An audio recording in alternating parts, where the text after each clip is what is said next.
Hi, my name is Nick Baisley. I'm from FilmSnobbery.com. I'm here today with Mr. Lloyd Kaufman, the head of Troma Films. And you're down here in the Long Island City, which is part of New York City. It's in Queens, which is another word for homo, as you know. So please continue with the, this is the Troma building, the basement. All around us are famous Troma movies like Class of Nukem High, Toxic Avenger, Romeo and Juliet, Surf Nazis Must Die, Death by Temptation. Unbelievable. And these are all for students. Students come in here and do research, and they enjoy, they can use these 1-inch and 3/4-inch masters to see movies made 35 years ago in the Troma early days. Movies like Sugar Cookies, Battle of Love's Return with Oliver Stone. Len Lowry was just at Cinema Wasteland talking about Sugar Cookies, her very second film. Battle of Love's Return, of course, was her first film. At any rate, enough of that. Here we are. Speaking of movies that are getting remade and movies that are coming out, it looks like they're going to be redoing Mother's Day. Who's they? What do you mean they're going to be redoing Mother's Day? That's a very bad statement. The idea is, proper English would suggest you would say, I understand that Brett Ratner is going to be producing a remake of Mother's Day. And indeed, Brett Ratner with his buddy Richard Saperstein, they are producing Mother's Day. And Charles Kaufman, whose movie it is, and I had the privilege of going to Winnipeg recently. We won the lottery, and you know, if you enter the lottery, you can win a peg, and if you're a pirate, you fix your missing leg. Anyway, we were there, and we played a small part, directed by Darren Bozeman, who, as you know, was famous for his ballet choreography, Sleeping Beauty. He did the Prokofiev Day at the Circus. He's a very, very talented ballet choreographer, and now he is turning his attention to Mother's Day. Do you hope that with the remake of Mother's Day being done, that whether it be Brett Ratner or another studio or something like that will try to remake some of the other, turn their heads to some of the Troma films like Toxic Avenger or Sergeant Kabuki Man or anything like that? That's a good question, Nick. Right now, many producers in California have been bidding on rights to Toxic Avenger, Class of Nukem High, Poultry Guys, Night of the Chicken Dead. They want to remake that. These are different. I think it was Endeavor, this big-time agency called us, or maybe it wasn't Endeavor. Anyway, one of the major, I've never had an agent, so I don't know, but one of the big agencies has some client who wants the rights to Poultry Guys to remake Poultry Guys, and that movie, as you know, was made, what, 2 years ago. It still hasn't even played television yet. Probably never will play TV, but what the heck, it's still new. Speaking of you're obviously not having an agent. We do actually end up seeing you in a lot of films, though. You recently were in a friend of ours, a friend of FilmSnobbery's film. You were in Stuck Like Chuck, Mr. Jerry Caballero. You did a little bit part in his movie. You do a lot of parts in a lot of people's movies, predominantly independent film. Is that your kind of way of supporting the indie crowd? I think you put it very well, Nick. I think it's important to do whatever we can at Troma to keep and protect independent art and commerce. And you know, there are a lot of first-time directors who are trying to create a little package in their movies. And no, I'm not going. That does not refer to my balls. It's not that kind of package, Nick. Seriously, get serious now. This is no joke. When I said package, in other words, if I'm in their movie and they're a first-time director, then maybe, and if there's no budget, I don't charge, but don't tell anyone because luckily no one will see this, so I don't have to worry. But if there is a budget, I get money. So the point is, anything we can do to help the new emerging independent filmmakers is very important. And if I'm in a movie, then maybe they can go to Debbie Rochon or Sid Haig or some of the other people who are, you know, known, and then they say, well, Lloyd Kaufman, even though I'm not really an actor, but I am kind of known because I'm head of Troma Entertainment, it gives some cachet to their, not just cachets, but almonds, walnuts, pecans, to their movie, and they can maybe go from there and get some other known celebrities, like, you know, the guy who was in Texas Chainsaw Massacre, or you know, Tiffany Shepis, you know, some of the other stars of horror science fiction. And they're also, if I'm in the movie, the Troma fans will buy it. You know, the Troma fans are very, very dedicated. The only reason that Troma's here in its 35th year is because we have a very rabid following, and the fans really work hard to support Troma and spread the word when our movies open. And if I'm in a movie, you can count on more DVDs being sold, because a lot of our fans will do that just to support that filmmaker, whether or not the movie's good. Even though they may not particularly, even if my acting sucks, they know that, they should support that filmmaker, so at least the filmmaker can sell some more DVDs. Which is good, because the more we can do for independent filmmakers to get their names and their faces out there, the better we all are as far as, getting to see some new and exciting things. You mentioned one more thing to say. Troma has been, and you mentioned it earlier, but Troma's been a big influence over the years. We have a pretty big reach, and Peter Jackson and Quentin Tarantino and Guillermo del Toro, and a lot of those guys grew up on our movies. And now I've also been in some movies that are mainstream. James Gunn put me in Slither. Of course, I got cut out, and I haven't. I know he's making a movie now, and I'm hoping. I believe that James Gunn. I'm sure he's watching. I thank you, James, for giving me a part in your new movie, which is being shot in Louisiana. I know you're there scouting locations, and I know you want old Uncle Lloydie to have a part, and I'm preparing. I'm rehearsing. I don't know what the part is, but I'm going to be so good. At any rate, the guys who made the Crank are big Troma fans. Neville, Dean, and Taylor. They stuck me in Crank 2. I had a couple of words. And Gamer also. I'm in Gamer. Got a few seconds of screen time. just reviewed that. I didn't see. I'm going to now have to go back and actually physically look for you. What did you just review? Crank 2, actually. We just reviewed that because it came out on DVD and Blu-ray. We wanted to take a peek at it, and now that you mentioned you were in there, I'm definitely going to have to go back and look. Well, let me help you here. Better call 911. Better call 911. Do you remember that? That was considered the best scene in the movie, by the way. I don't know whether you read the New York Times review, but that scene, the guy who says better call 911, Vincent Canby in the New York Times, he loved that, and guess that was me.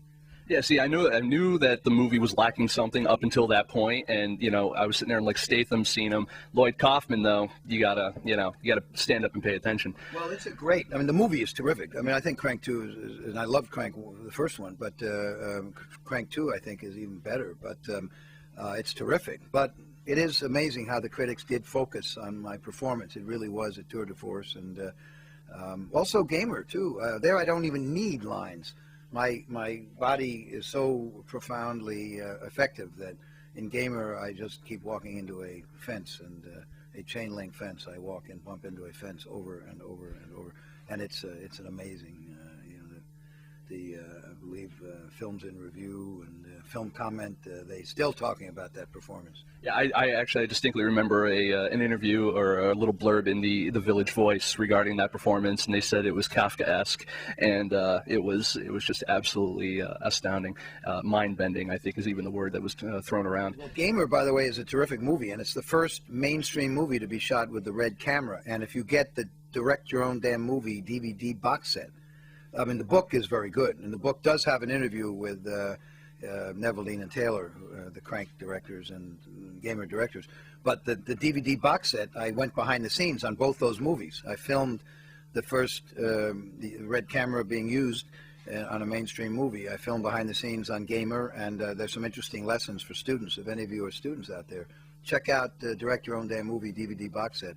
I also went behind the scenes on Crank 2, and there's some different but interesting lessons on Crank 2, because Crank 2 was shot entirely with a camera probably smaller than what, what's the name of your gay cameraman? That's Lance. Lance. Ryan. Bruce? Bruce. Ryan. Well, whatever. Don't be worried about being gay, by the way, Bruce. It's okay. It's not a problem today. In fact, I'm a gay married man, and I wept through many a Judy Garland musical. Anyway, back to what we were talking about. Direct Your Own Damn Movie box set. Very interesting behind the scenes Slither. There's stuff with Eli Roth behind the scenes, and also interview with him. He has seen Mother's Day over 200 times, by the way, and he says it right on camera. So there's some very interesting directors from the Oscar-winning directors. And don't confuse it with Make Your Own Damn Movie box set, because There was also a DVD box set of Make Your Own Damn Movie, but that's very yesterday. The Direct Your Own Damn Movie book and the DVD box set is really great. It's even better than Make Your Own Damn Movie. And we can get that direct from Troma or maybe Amazon, or you can get it at Best Buy, but Amazon is less expensive, and Troma the price varies. It's like oil; it goes up and down. And but www.troma.com, and then and Amazon, of course, has everything, and Netflix and blah blah blah. You've actually really helped to launch the careers of a lot of prominent people. James Gunn being one. Eli Roth, I guess, was a Troma guy at one point as well. How do you feel about being, Uncle Lloyd or to these guys? And are you really just hoping that they're going to keep dragging you up with them? Well, I think what's important is that, I've made a difference. I think that some of the doors that maybe I've opened, Quentin Tarantino at Cannes, he's always very encouraging of the Troma team when we're at Cannes. He talks about us at his press conferences.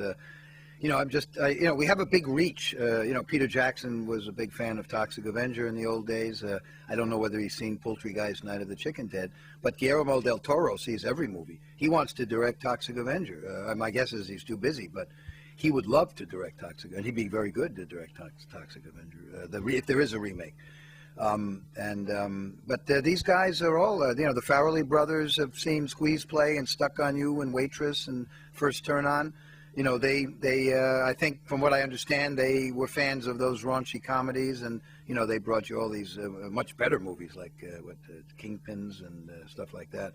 But apparently, from what I understand, they were watching our movies. So I think that's cool if what Troma has done can influence people and maybe open some of the doors, and it would be great if some of these guys can kind of keep my career going. I'd be very appreciative. But so far, other than giving me small parts and an occasional freebasing session, I haven't gotten much out of them.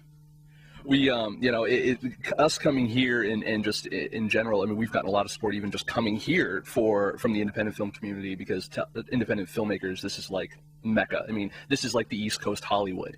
Yeah, right. This is more like the. We're like the Roger Corman of the East, maybe, except that he's Beethoven and I'm Saint Pierre the pipe player. I think it's more like that. But thank you for the compliment. And indeed, you will see a lot of students coming through here. And if you go on in the internet, you'll see people who've written PhD theses on Romeo and Juliet.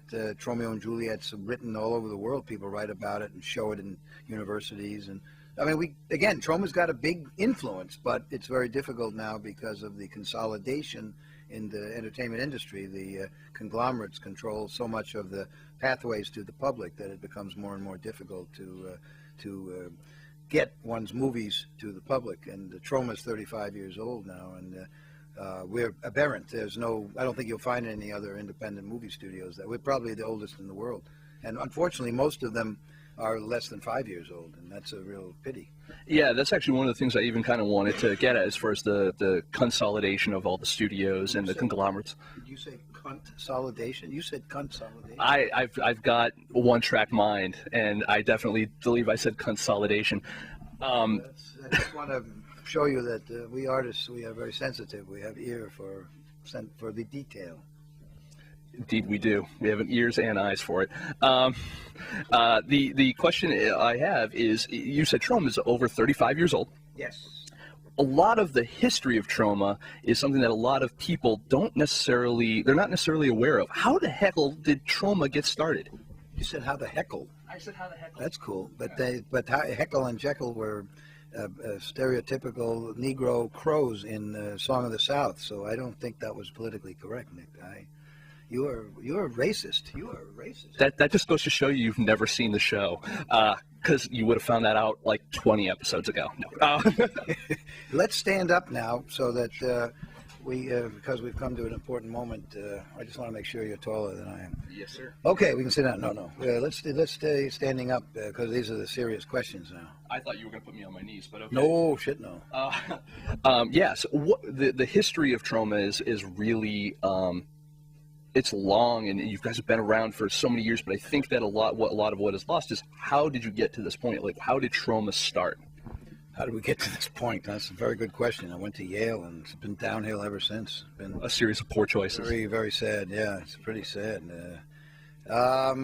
Well, you can read my books. Talk a lot about the history of my career, and from the time I went to Yale. And in a nutshell, I was going to be a teacher or a social worker. It was the '60s. You know, we wanted to make the world a better place.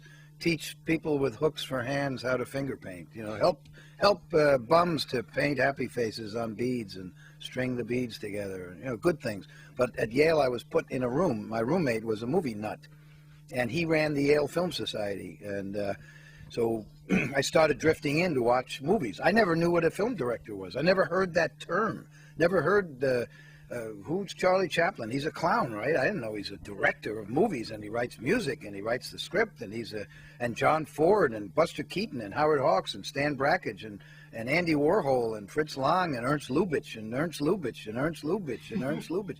And one day I was in the Film Society screening room, the auditorium.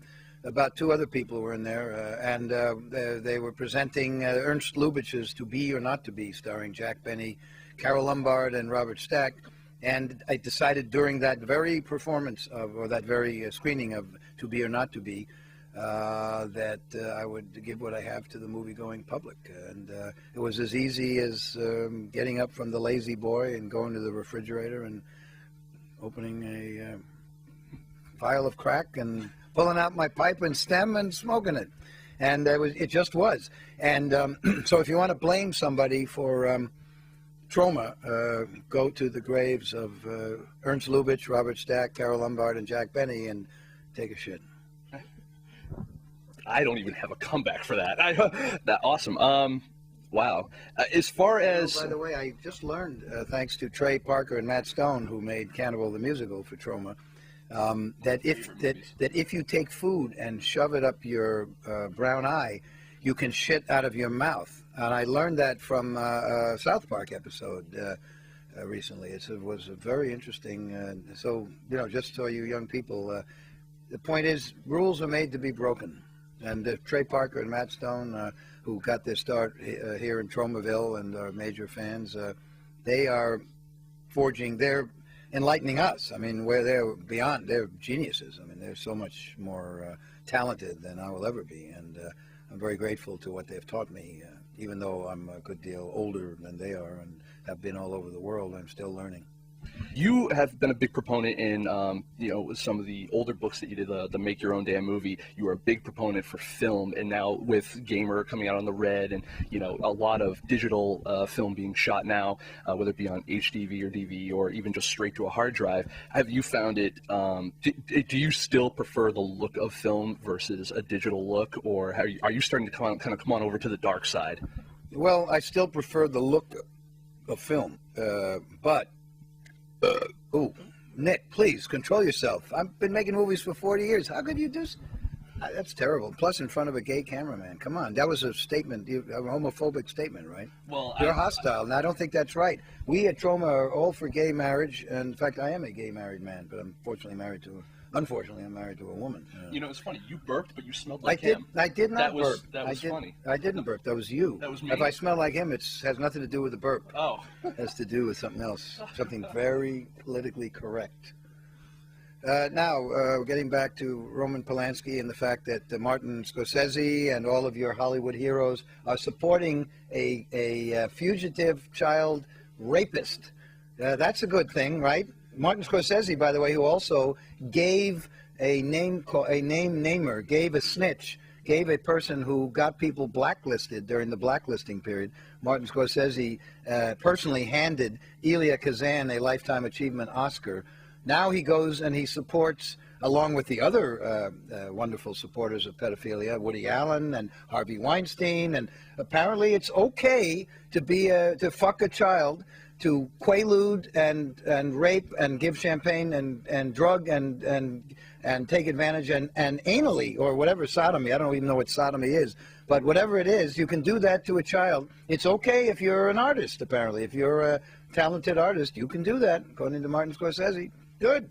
That's a good thing to know. But we in Tromaville, we who are definitely encouraging homosexuality, we would not. We think Polanski should go to jail, and for a good long time too. Because if Lance over here, Bruce or Brian, Ryan, whatever his name is, you know, if he did that to a young boy, and he doesn't, he has never done it to a young boy. He did it with a goat, but not with a young boy. And goats in New York are legal. They're not legal to own, but you are permitted to fuck a goat. If he did that, you can be sure they'd lock, and he ran away after the being found guilty, they'd lock him up forever. In fact, the pedophiles who go to prison and serve their terms, they in principle, they paid their dues. They paid their dues. Where are they? They're all living under bridges and in garbage dumps, and they're not permitted to come back to society. But meanwhile, it's okay. Martin Scorsese says this guy shouldn't even have to go to jail. Well, so it's okay. Polanski made Chinatown, so that gets you a pass, right? I guess so. Apparently, if you're, then Leni Riefenstahl, why did she have to go to jail for, all she did was shit on Hitler's head. That's all. She didn't do anything wrong, right? She was just a Nazi and sort of hung out where they killed a few million Jews. What the big deal? She's a talented artist, greatest female. She had an argument. Leni Riefenstahl, had she been she was a beautiful woman, actually. A gyno. We don't say woman. Gyno. She was a beautiful guy. Woman has the word man in it. We don't say that. But Leni Riefenstahl, one of the greatest filmmakers of all time, who was non-male, she was a gyno German. If she had to leave, it's Fritz Lang, Lubitsch, Billy Wilder, a lot of these geniuses left Germany and Austria, and they came to America. But they were men, so they could get work. Leni Riefenstahl, she would have been in Disney's negative room, painting cells or cutting negative. They wouldn't have given her movies to direct. She had to stay with Hitler. So she almost had a possible argument, because she didn't physically kill any Jews. I don't think she did. And but this guy, this is absurd. What the hell's going on here? This is absolutely insane, unbelievably ridiculous. At any rate, and by the way, Kanye West, he was right. The thing is fixed. That MTV stuff, in my opinion, is totally fixed. He shouldn't have done what he did. He shouldn't have done what he did. That's a line from You Shouldn't Have Done What You Did. I think that's from Romeo and Juliet. But the point is, Kanye West, his method was not very good, but his message was right on. Taylor Swift's song sucked. She's a hot person. But she obviously... I'm going to let you finish, but I just wanted to say that Beyonce had the best video of the year of all time. Continue. Well, you weren't aggressive enough. That was too pleasant. You were too polite. But I agree with... Beyonce's was better. Lady Gaga, who was not very good, was better. And Pink's was better. There's no question. I guarantee you, there's no way that the population of MTV viewers could have picked Taylor Swift. It's got to be that it's got to be fixed, in my opinion. And Kanye West. Anyway, where were we? We were talking about something else. What was it? We were talking about. Let's see. He's raping things, goats. You had something about independent cinema, or what was it? Let's see. We did the history of Troma. We did Ryan, Bruce. Where were we? Where were we? I don't know, but where that went was great. Let me also say that a lot of this bile is the fact that the motion picture and entertainment industry has, over my 40 years of making movies, become overly consolidated. Whereas if you had made a good movie, in 1976 or 76, we made a movie called Squeeze Play, $100,000, 35 millimeter. I did my own camera work, I clearly did not know very much, and the movie, it was a raunchy comedy before Porky's and before that kind of stuff, so it made a lot of money. But the point is, it could make money because the theaters were not owned by the studios. There was a rule that said the theaters are not allowed to be owned by studios. So they got rid of that rule during Reagan. So all the theaters are now owned and controlled by the devil-worshipping international media conglomerates. And then under Clinton's reign, the financial syndication rule was done away with. And that rule is the rule that prevents vertical integration of the television industry. So now Rupert Murdoch can own newspapers, TV stations, movie theaters, publishing companies, all in the same market. So he can virtually, he does in New York. He owns the New York Post, Channel 5, which is Fox. He owns vertically integrated. There's no way for you, Nick, to get, no matter how good film snobbery may be, there's no way to get it to the public through the means that we had in the 70s. We had Squeeze Play, Waitress, Stuck on You, First Turn On, Toxic Avenger. Up until Clinton, all our movies were in all the theaters and on TV. And now they're Cannibal the Musical has them. Trey Parker and Matt Stone, Cannibal the Musical sold 200,000 home videos. Never been on television in America, not even Comedy Central, whose ratings are, you need an atomic microscope to find their ratings. The shows suck. You know, they have one show, South Park. That's about it, and reruns of other stuff. So the point is, the industry has become, the distribution channels have been taken over due to a conspiracy of the government and the giant conglomerates, and we, the public, suffer. So that is a bad thing. And I ran for chairman of the Independent Film and Television Alliance, which is the trade association of the independent community, to try to get the word out to Congress, to the Federal Communications Commission, and to young people that independent art is under assault. And independent art is not just under assault, but it's also under a pepper. That's very important. So I've recently been reelected to the Independent Film and Television Alliance, and before I was chairman, I'm now going into my third year, before I was chairman, there was only one voice representing the entertainment industry, and that was the Motion Picture Association of America, the MPAA, which is owned and operated by the 5 or 6 devil-worshipping international media conglomerates. Now there is a second voice because we've been down in Washington stirring the soup and lobbying and meeting with everyone from John McCain's staff to the chairman of the FCC to Markey in Massachusetts, all the committees, and they all, and they now call up the Independent Film and Television Alliance. I'm just a volunteer, I'm the elected chairman, but we have a CEO, Gene Pruitt, who's brilliant and knows all the rules and knows how to write up filings. So now all these agencies, and both in America and in Europe and Australia and Canada, they now call up the Independent Film and Television Alliance to get our opinion. Again, I'm not the one who necessarily writes the stuff. Gene Pruitt does it.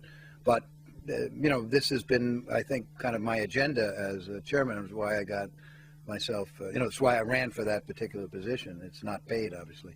But I think that's a very, very important thing. And if you go to YouTube, I have a public service announcement. I think if you just dial in Lloyd Kaufman and media consolidation, you can see public service. I've done a couple of them, actually. But I did one for the IFTA, Independent Film and Television Alliance.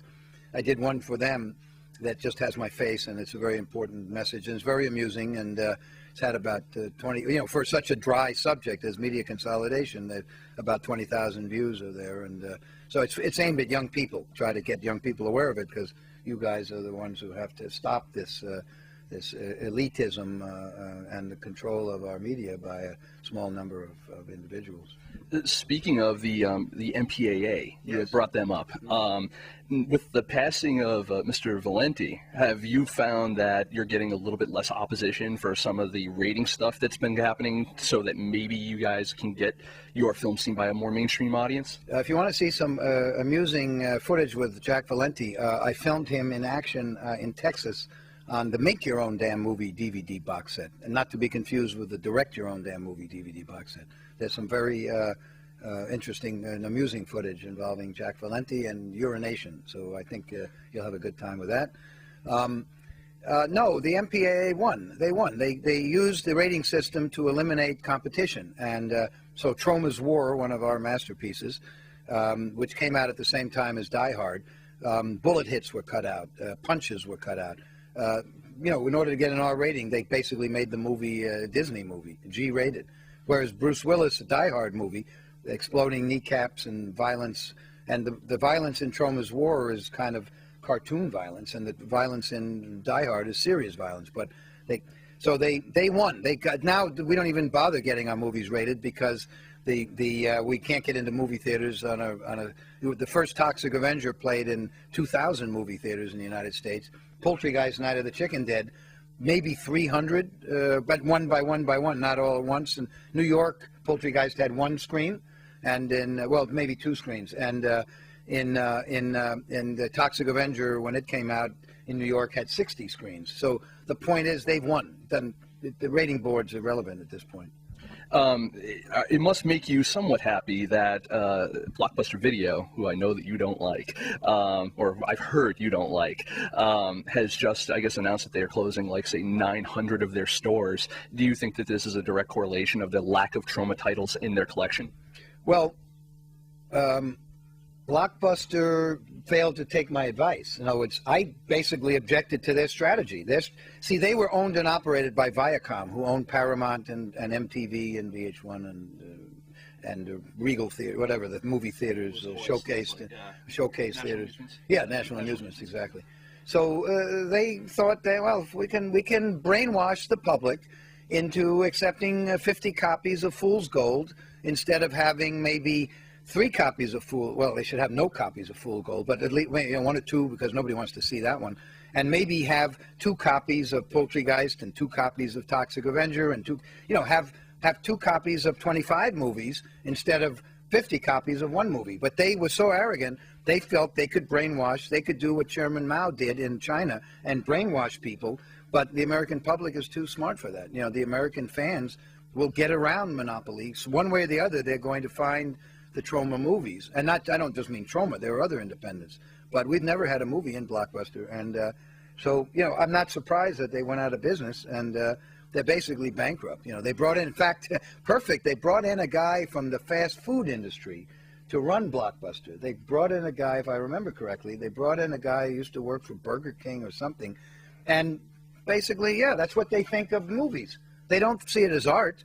We see it as art. They see it as fast food. Just dump the shit on, brainwash. That's what Poultrygeist was all about. Poultrygeist, the theme of it was that the media, in collusion with the big corporations and the labor unions, whose leaders make millions of dollars, but whose rank and file get nothing, they put the Kool-Aid, they put the stuff in the Kool-Aid, and the public drinks it, and then the public, like zombies, goes to the fast food establishment. But they didn't succeed with Blockbuster because the young people are not so easy to brainwash.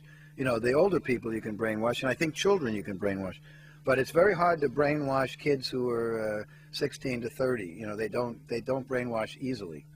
Yeah, and especially now with the way the recession is hit and the economy, stuff like that, and some of the crap that's been actually out in the mainstream theaters, people that are our age, we definitely appreciate something that's new, something like Poultrygeist. To me, Poultrygeist to me reminds me a lot of like Romero's first work, not like the stuff he's been coming out with lately, but where the whole point of Night of the Living Dead was about, well, maybe not Night of the Living Dead, but like Dawn of the Dead was about consumerism and stuff like that. We talked to a lot of independent filmmakers over at FilmSnobbery. Another 28 days later, you see what the media does. They gave the New York Times gave 28 days later like 2 pages of print, and they never once mentioned Dawn of the, Day of the Dead or Dawn of the Dead. Basically, 28 days later, the second half of it is Day of the Dead, or one of them, Dawn of the Day of the Dead, and New York Times acts like this is the first zombie movie ever made. Never mentions Troma, doesn't mention Romero. I mean, usually they do at least give a little something to Romero deep into the column. But 28 days later, because it's distributed by Fox or Warner, I think Fox distributes it. Ergo, it's like a revolutionary. Never before has there been such a zombie movie, so that's the way it works. Because the Fox advertises full-page ads. Well, full-page ads means that you will, suddenly our critics will like your movie, and our features writers will write features, and New York Times will twist itself into a pretzel to say that so-and-so and Hal and whatever they are go to Guantanamo. What's the name of those guys who went to White Castle? Harold and Kumar. Yeah, Harold and Kumar go to Guantanamo. The New York Times twists itself into a pretzel to a full-page article about Harold and Kumar shitting and farting and how socially significant and the social satire and all that shit and fart. And not even mentioning, never once does the New York Times mention Troma's 35th year in New York, no less. And we live in New York, hire people in New York, payroll taxes, own real estate in New York. And believe me, the people who work here, you know, they'd be on the New York State welfare rolls if they didn't work here, right? And New York Times doesn't even mention, they don't even mention the Troma's 35th year. They didn't even mention Poultrygeist, the Night of the Chicken Dead, you know. And when they did review it, even though it gave it a good review, the review was in the shit column, you know, you know, they have a column called Films in Review. That's where they reviewed Zombieland. In other words, all the shit that comes out that, you know, miscellaneous stuff. Oh, yeah, we have this column, and there's these other movies, but nobody gives a shit, so we're only giving them 2 paragraphs. That's because we don't advertise. We can't. One theater, how are we going to advertise? So it's like one thing begets the other. It's like you can't get in a lot of theaters, so how can you advertise a lot? So how can you expect to get bigger? And that's actually even the problem a lot of the filmmakers that we speak to have a problem with is getting their films out there, getting distributors, getting stuff like that. Do you have any just, you know, quick advice for them as far as what can they do to get the recognition? I mean, do you think that online is the way really that it's got to go, or are some of the tried and true methods that you guys at Troma have perfected over the past 35 years? Do you think that is there some of the way, you know, something that they can do using that? Well, Poultrygeist was a 3-year pull. It took a year to write the script, a year to prepare it, and a year to make it. So I think that's the lesson. You know, as Poultrygeist seems to be doing all right, in spite of the and that it was a $500,000 35 millimeter movie. So the point is, I think too many young filmmakers are vomiting out their film because the making of movies is now democratized. You don't need a lot of money. Anyone can make his or her own damn movie. That's why I'm writing all these books, to encourage people to do that. But at the same time, you should write a decent script and use a microphone. See, you're doing a microphone. How many filmmakers are just relying on the mic and the camera? I see feature-length movies where they don't have a mic anywhere near anyone's mouth. You know, some lighting maybe would be useful. The point is, Poultrygeist just didn't happen. The Poultrygeist, Romeo and Juliet was 5 years. It took 5 years to make to get a script that I liked on Romeo and Juliet. So that, I think, to some extent, you got to make something good, something that comes from the heart, and something that maybe will entertain people, maybe. That it's not a frat party. And I act in a lot of these movies, and I shoot behind the scenes, and some of them you can, in fact, Tales from the Crapper. Check out the Tales from the Crapper DVD, because there's a documentary there showing how 2 sets of filmmakers, we fired one set, we brought in another one, they didn't get it. They still having us, they're all getting drunk and taking drugs, and you know, they had an opportunity to make a good film. You know, Gabe Friedman, the editor, and I gave them a list of shots to get to fix the movie. They didn't do it. They didn't do it, so I had to get rid of them. And that took 4 years to make Tales from the Crapper. And the only value to that movie is that the documentary, Thick Brown Line, is a very good cautionary tale on what happens when you let jerk-offs make your movie. And you should have to have the guts to fire people. The point I'm trying to make is you got to make a good movie. That's the most important thing. And the good news is anyone can make a movie now. Doesn't cost anything. So there's really no excuse. You know, I get these whining emails from people.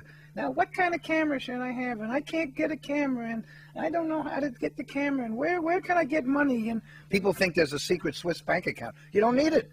You don't need a secret Swiss bank account for independent filmmakers. You get one of these things here, and you can steal them in Best Buy, put it in your buy a small, whatever. I don't know. You can borrow it. The point is, there's no excuse. The big thing is to write something that's good, or you know, you can experiment. You can do Stan Brakhage movies. You can, you know. But the point is not just to go out and do a zombie movie that copies all the other zombie movies. You know, I mean, unless you really comes from your heart and really want to do it. But I think that's what the most important advice I would give: to thine own self be true. To thine own self be true, a phrase coined by William Shakespeare, who wrote a best-selling book, 101 money-making screenplay ideas, otherwise known as Hamlet. You might think about that. And in terms of distribution, you don't need to. You can be a school teacher. You can have something useful with your life. And, you know, you can put the movie up on, give it away for free. I mean, basically, you know, the deals that we are offered on Poultrygeist are so bad. You know, these big conglomerates that want to license it, You know, I tell them, go fuck yourself. Well, let people get it from Pirate Bay. I don't give a shit. For $2,000, I'm going to give you a movie that took me 3 years. Let them find it. On, they can get it from Troma if they want. Yep. We just had some offer with us. I think Japan wanted to pay $25,000 for rights to Poultry Guys. And I know that business sucks, and I know that, that a lot of small movies are not getting much money from Japan, but tough shit. Then we're not selling it. And if the Japanese want to see Poultry Guys, it's on Amazon, it's on Troma, it's on Netflix, it's, Pirate Bay probably, whatever, they'll get it. It's not worth it to sell it. Why bother? So the point is you don't need to distribute your movies. And if you do, you can do it the way we do it. Go to your local movie theater and get them to show the movie. Have a local premiere. Most movie theaters, there's always an independent theater somewhere or a university or a big bar that has, these bars have all sorts of great projection. We do that. We go to bars and show movies and have Troma dance festivals and bars all over the country and Tromapalooza concerts. And I think it's you can get your movie out there. Just don't, you don't need to spend. And quite frankly, I think this is what you were getting at before I digressed. I think the next movie I will use the red camera probably. You don't need to buy it either. The BL Aeroflex you'd be paying $100,000 plus for the lenses and the camera. With the red, I think you can do it all for $30,000. But you don't need to buy it. You rent them. They're all over the place now, so it's great. And it's just as good. I think it does look as good as or better than 35 millimeter. So, I think right now when I wrote Make Your Own Damn Movie, I did not have access. That was how many years ago? It was like 10 years ago. Yeah. Video wasn't, the digital technology wasn't there yet. Crank was shot with little Canon cameras, the whole movie. A Gamer was shot with the red. The Crank looks beautiful and was shot all with those little tiny cameras. So I think we're ready now to shoot on digitally. And my guess is that the next movies I do won't cost $500,000. What do you guys usually do when you guys go looking for casting for flicks?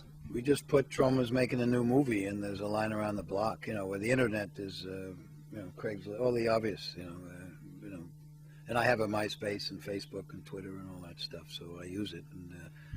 And with the Poultry Guys, we had people coming from Japan, Australia, Canada, Germany, France, England. They all came on their own dime. They paid their transportation. They slept on the floor, ate cheese sandwiches 3 times a day, learned how to defecate in a paper bag just to be on the set of Poultry Guys. And it took a 3-month, between the pre-production and the shooting of the movie, it was about 90 days. And they all, all got along beautifully, and some of them married each other, and definitely a lot of fornication going on. And, internet is an extremely valuable tool to communicate with your fans and to have your fans know what's going on. And the evil dark forces have been trying to get rid of net neutrality on the internet. The phone companies and the major studios like Disney and those guys, they don't want net neutrality. They do not want a level playing field on the internet. Right now, Troma's website gets 500,000 people every month, and my MySpaces and Facebook and our YouTube things, we have as much. Disney has no more advantage on the internet than we do. If we have something good, the public will go there. So, but they don't. But Disney and Paramount and Sony, and they all want to get rid of the free and diverse and democratic internet. And we've been fighting that for the past couple of years. During my chairmanship of IFTA, we've been down in Washington putting in filings to make sure that the phone companies and the Comcasts and the giant media conglomerates do not get rid of net neutrality. And it looks like Obama's new FCC chairman, Federal Communications chairman, has read our filings and agrees with the position of you and we and us, and that he made a speech about 2 weeks ago where he said that Obama is going to support net neutrality and they're going to protect the free, open, and diverse and democratic internet. So that's a very good thing, because they're already colonizing. Rupert Murdoch bought MySpace, and they're already colonizing the internet, and we can't stop that. But colonization never works anyway. Just ask the French. French, Iraqis, anyone who's been taken over by anyone who speaks English, basically. No, you've been a big proponent of, and you are very vocal, and you fight for all of these things that these independent filmmakers don't have the ability to fight for. Do you find that because of your position in independent film that you get really screwed over, and that's the reason why maybe like a lot of Troma titles aren't in a blockbuster or something like that? Although Troma's War is available on Netflix. I have watched it there. It is good. Which is another great outlet for you guys too. I mean, you guys just recently even put up Sergeant Kabuki Man on there, and I was very happy about that. Well, we don't make the decision. Netflix has about 100 of our movies, so you should be able to find almost anything you want from Netflix. The problem is we don't make any money from Netflix. You can't run a movie studio on Netflix. The whole thing about Netflix, if you read the Wall Street Journal, the New York Times business section, they're very proud of it. They pay nothing for content, and they make huge amounts of money. So they have a very good business model. They paid less than $100 million for all the content that they acquired last year, which is nothing. That's less than one Hollywood movie. And you know how many thousands of movies they have on Netflix. So that is nothing. And they give us a few cents here and there. Okay, it's better than, that's a good way to find our movies. They're on Netflix, so I'm happy about that. And, they're legitimate. But, they ought to be doing more to help the independents. And, they should be... at least they're showing independent movies. At least they have every movie. HBO is basically blacklisting independents. The only independent movie on HBO or Showtime are the independent movies that come in through the vassals of the major conglomerates. The divisions of Fox Searchlight or Sony Classics or Warner Independent, which luckily is closed down. Oh, did they? Warner Independent. That's a good name. So you feel that the because you were outspokenness that definitely has affected your ability to get the awareness of your films out, or has it not because of your fan base? They basically do a lot of the work for you. Well, I mean, we wouldn't be here without the fans. I mean, look, you guys are here, I think, in part because you're a fan, and there's hundreds of you guys who interview me. I mean, I do a lot of interviews, and so I've got, I have fans who take action. We have very hardworking fans. We have the Troma Army. Faith Preston from Ohio. No, where the hell is she from? I don't even know where she's from. But she's head of the Troma Army. Aaron Sparks.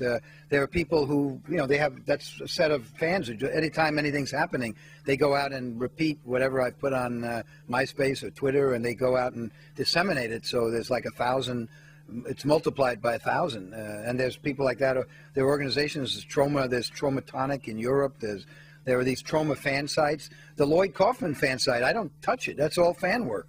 That's all free. I wouldn't deign to have a Lloyd Kaufman fan site.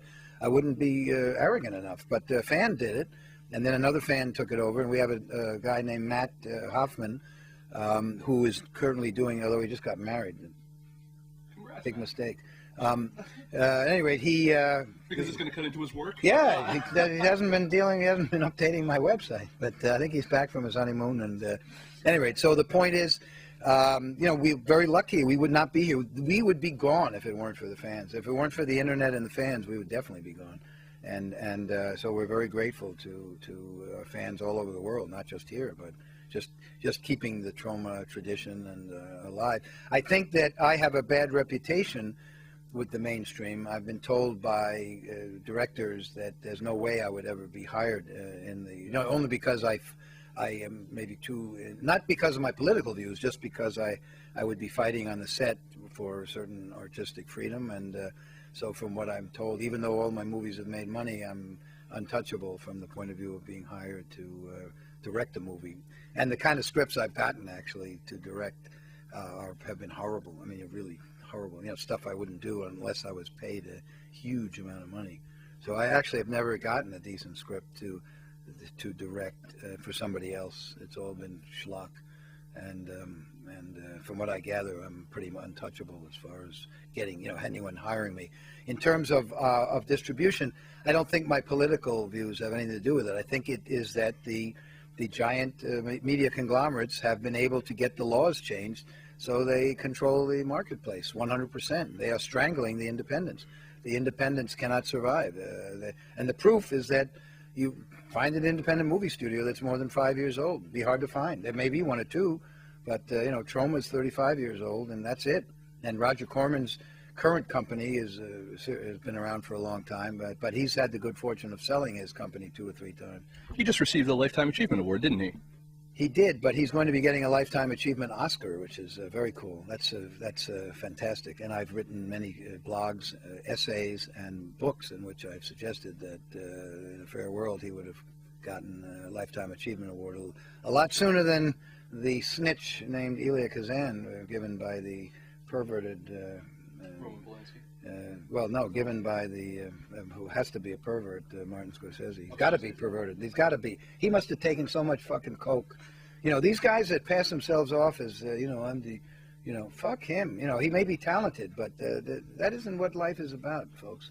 It's about being a decent person. I can definitely agree with that. What's next for Troma? I mean, you're 35 years. Where are we going to be at? What do you see the company at 50 years? Well, I've just finished Produce Your Own Damn Movie, the book. It's out. It just came out as of October 1st, or September 29th. It was in the stores. It's available, obviously, on Troma and Amazon. It's everywhere. It's pretty easy to find.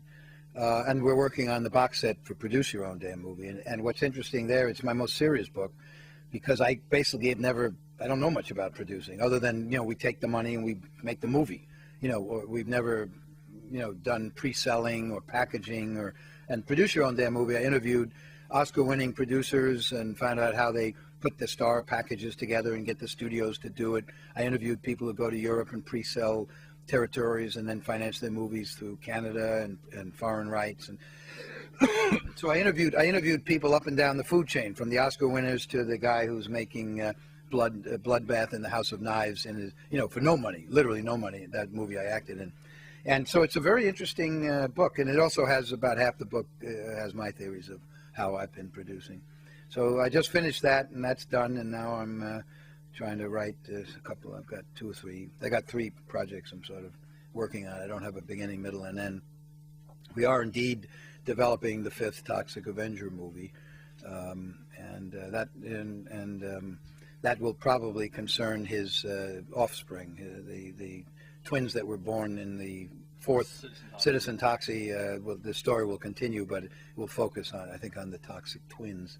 And then there are a couple of other projects. I'm just trying to get beginning. You know, I just don't know where I'm going with them yet. But now that that book is finished, I will have more time to devote to, you know, the next making a movie. You love that 3-act structure that you just said. You said in Make Your Own Damn Movie, and it was like, oh, you know, we were talking. I think it was with Trent. And you said to him, write the script. But what does it have? It just has to have a beginning, a middle, and an end. And then put this joke in there, and that's it.